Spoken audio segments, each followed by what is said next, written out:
గురుభ్యో నమః. శని వక్రగమనం జూలై 27 నుంచి డిసెంబర్ 11 వరకు 2026 సంవత్సరం. 2026లో శని వక్రగమనం జూలై 27 నుంచి డిసెంబర్ 11 వరకు జరుగుతుంది. శని వక్రగమనం అనేది మన గతంలో చేసిన అనేక పనులను పునఃపరిశీలించుకోవడానికి, బాధ్యతలను స్వీకరించడానికి మరియు కర్మల నుండి విముక్తి పొందడానికి గొప్ప అవకాశం. 12 రాశులపై దీని ప్రభావం ఈ విధంగా ఉంటుంది. మేషరాశి. శని మీ జాతకంలో 12వ ఇంట్లో వక్రగమనం చెందుతాడు. ఇది ఆధ్యాత్మికత, విదేశీ ప్రయాణాలు మరియు పెట్టుబడులకు సంబంధించిన ఇల్లు. గతంలో ఆగిపోయిన యోగా లేదా ధ్యానం వంటి పనులు ప్రారంభించవచ్చు. ఆరోగ్య సమస్యలు లేదా న్యాయపరమైన వివాదాలను పరిష్కరించుకొని మంచి సమయం. నిద్రలేమి సమస్యలు వచ్చే అవకాశం ఉన్నందున ధ్యానం చేయడం చాలా మంచిది.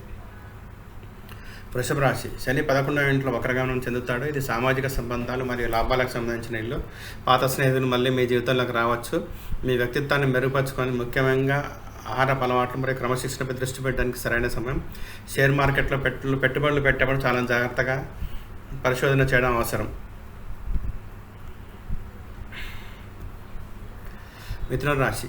ఇది 10వ ఇంట్లో మీ కెరియర్ని శని వక్రగమనం చెందుతాడు. గతంలో ఆగిపోయిన పనులు లేదా బాధ్యతలు మళ్ళీ మీ ముందుకు వస్తాయి. వృత్తిపరంగా మీ సామర్థ్యాన్ని నిరూపించుకోవడానికి ఇది ఒక పరీక్షా కాలం. విదేశీ భాగస్వామ్యాలు లేదా కాంట్రాక్టులు మళ్ళీ పుంజుకుంటాయి. ఆస్తి వివాదాలు పరిష్కారమయ్యే అవకాశం ఉంది. కర్కాటక రాశి. శని 9వ ఇంట్లో భాగ్యస్థానంలో ఉంటాడు. మీ ఆధ్యాత్మిక నమ్మకాలు మరియు ఉన్నత విద్యపై దృష్టి పెరుగుతుంది. ఆగిపోయిన చదువులు లేదా కోర్సులు మళ్ళీ ప్రారంభించవచ్చు. తండ్రితో లేదా గురువులతో ఉన్న సంబంధాలు మెరుగుపరుచుకోవచ్చు. సామాజికంగా గుర్తింపు లభిస్తుంది మరియు పాత శత్రువుల నుండి విముక్తి లభిస్తుంది. సింహరాశి. ఇది మీ 8వ ఇంట్లో పరిశోధన, ఆయుష్. శని వక్రగమనం చెందుతాడు. లోతైన మానసిక మార్పులకు ఇది సమయం. వ్యసనాల నుండి బయటపడడానికి ప్రయత్నించండి. కెరీర్లో కష్టానికి తగిన ప్రతిఫలం లభిస్తుంది. ఆస్తి లేదా వారసత్వ సంబంధ విషయాల్లో జాగ్రత్తగా ఉండాలి. సృజనాత్మక పనులు మరియు కొత్త స్టార్టప్లకు ఇది మంచి సమయం. కన్యా రాశి.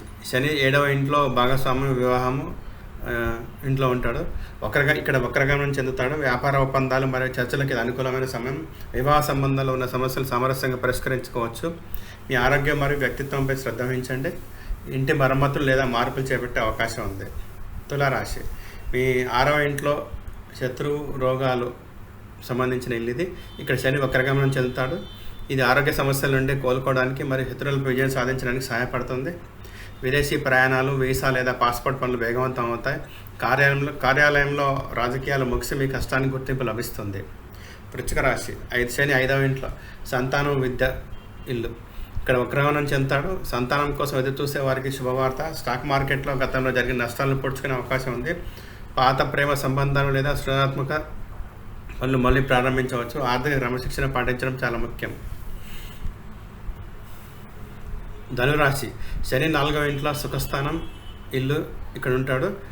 ఆస్తి లేదా వాహన కొనుగోలుకు సంబంధించిన ఆటంకాలు తొలగిపోతాయి. రుణ సమస్యలు తగ్గుముఖం పడతాయి మరియు ఆదాయ మార్గాలు పెరుగుతాయి. కెరీర్కు సంబంధించిన బాధ్యతలు పెరుగుతాయి, కానీ మీరు వాటిని సమర్థవంతంగా నిర్వహిస్తారు. కుటుంబ పెద్దలకు సేవ చేయడం వల్ల శుభ ఫలితాలు కలుగుతాయి.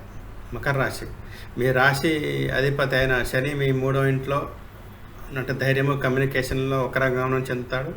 మీ ప్రయత్నాలకు తగిన గుర్తింపు లభిస్తుంది. ప్రేమ వ్యవహారాలకు మరియు సంతాన విషయంలో చాలా సానుకూల మార్పులు వస్తాయి. ఉన్నత విద్య మరియు విదేశీ ప్రయాణానికి అనుకూలంగా కలుగుతుంది. ఆటంకాలు తొలగిపోతాయి.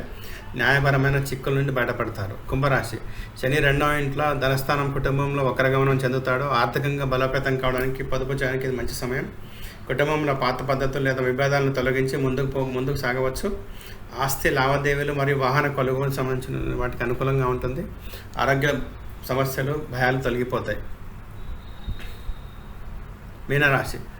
శని మీ లగ్నంలోనే వక్రగమనం చెందుతాడు. మీ వ్యక్తిత్వము, వికాసం మరియు ఆత్మవిశ్లేషణకి ఇది కీలకం. కమ్యూనికేషన్ లోపాలు తొలగి సమాజంలో గౌరవం పెరుగుతుంది. భాగస్వామ్య ఒప్పందాలు మరియు వివాహ బంధంలో స్పష్టత లభిస్తుంది. నిరుద్యోగులకు ఉద్యోగ అవకాశాలు లభిస్తాయి. శని వక్రగమనం అనేది భయపడాల్సిన సమయం కాదు. క్రమశిక్షణ, సత్యం మరియు కర్మలను సరిదిద్దుకునే సమయం. దయచేసి షేర్ చేయండి, సబ్స్క్రైబ్ చేయండి, లైక్ చేయండి, కామెంట్ చేయండి. ధన్యవాదాలు.